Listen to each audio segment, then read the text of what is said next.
গাণিতিক কোনো সমস্যার বৈশিষ্ট্য, সমাধান বা প্রশ্নের উত্তর খুঁজে বের করার প্রক্রিয়াকে গাণিতিক অনুসন্ধান বলে।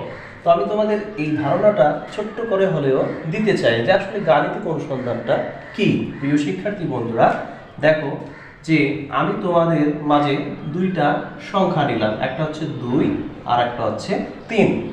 তো 2 এবং 3 দুইটা সংখ্যা আমি কিন্তু চাইলে বিস্তারিত আলোচনা করে দিতে পারি, কিন্তু আমি আসলে গাণিতিক অনুসন্ধান জিনিসটা তোমাদের মাঝে পৌঁছায় দিতে চাই।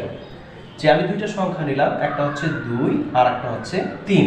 তো 2 এবং 3 এই সংখ্যা দুটিকে আমি যোগ চিহ্ন এবং বিয়োগ চিহ্নের মাধ্যমে আমি সাজাবো।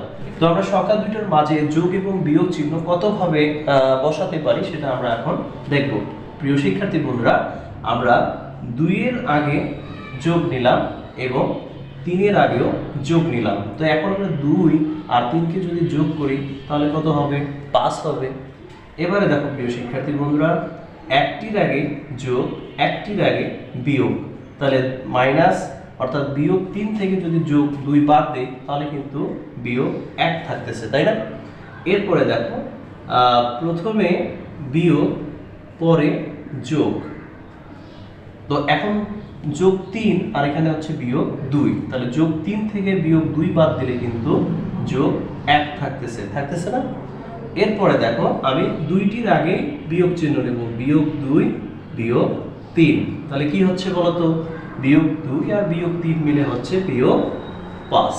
তো প্রিয় শিক্ষার্থী বন্ধুরা, দেখো এই যে আমি যে দুটি সংখ্যা নিয়েছি 2 এবং 3, এই 2 এবং 3 সংখ্যা দুটিতে যোগ এবং বিয়োগ চিহ্ন আমি 4 ভাবে বসাতে পেরেছি এবং সেখানে ফলাফলগুলো 4 রকম এসেছে। কিন্তু মজার বিষয় দেখো প্রিয় শিক্ষার্থী বন্ধুরা, আমাদের এই দুটি সংখ্যার ফলাফল এর মধ্যে সর্বোচ্চ ফলাফল হচ্ছে 5 এবং সর্বনিম্ন ফলাফল হচ্ছে 5।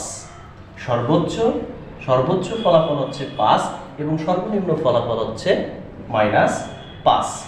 এবং এখানে দেখো আবার আমাদের কিন্তু যখন আমরা যোগ এবং বিয়োগ চিহ্ন বসাইছি তখন কিন্তু ফলাফল এসেছে -1 এবং যখন আমরা মাইনাস প্লাস বসাইছি তখন কিন্তু ফলাফল আসছে +1, তাই না? তো আসলে এটা বিপরীতভাবে ফলাফলগুলো আমরা পেয়েছি। সর্বোচ্চ সংখ্যা যেমন 5, সর্বনিম্ন সংখ্যা -5, মানে 5 এর বিপরীত। আবার দেখো যে আমরা যোগ 2 এবং বিয়োগ 3 এই দুইটা যখন আমরা ফলাফল বের করছি তখন কিন্তু বিয়োগ 1 পেয়েছি। আবার দেখো যে বিয়োগ 2 এর সাথে যখন আমরা যোগ 3 যোগ করেছি তখন ফলাফল কিন্তু পেয়েছি যোগ 1, তার মানে বিয়োগ 1 এর বিপরীত হচ্ছে যোগ 1। তারপরে বিপরীতভাবে আমরা কিন্তু মানগুলো পেয়েছি, তার মানে হচ্ছে এটা কিন্তু আমরা অনুসন্ধান করলাম, তাই না? এটাই হচ্ছে গাণিতিক অনুসন্ধান। তো অনুসন্ধান করে আমরা বুঝতে পারলাম যে এর একটা সর্বোচ্চ মান আসলো এবং সর্বনিম্ন মান আসলো এবং যে মানটা করে পাইলাম তার একটা করে বিপরীত মানও আমরা কিন্তু পেয়েছি। তো এই হচ্ছে তোমাদের মাঝে ছোট্ট করে বোঝানো হলো গাণিতিক অনুসন্ধান কি। আমি আবারও বলছি প্রিয় শিক্ষার্থী বন্ধুরা, গাণিতিক অনুসন্ধান কি তোমরা প্রত্যেকটা অধ্যায়ের শুরুটা অবশ্যই জানার চেষ্টা করবা। যেহেতু অধ্যায়টির নামই হচ্ছে গাণিতিক অনুসন্ধান, তো আমাদের জানতে হবে যে গাণিতিক অনুসন্ধান কি বা গাণিতিক অনুসন্ধান বলতে আমরা কি বুঝি। তো গাণিতিক অনুসন্ধান হচ্ছে গাণিতিক কোনো সমস্যার বৈশিষ্ট্য, সমাধান বা প্রশ্নের উত্তর খুঁজে বের করার প্রক্রিয়াকে গাণিতিক অনুসন্ধান বলে।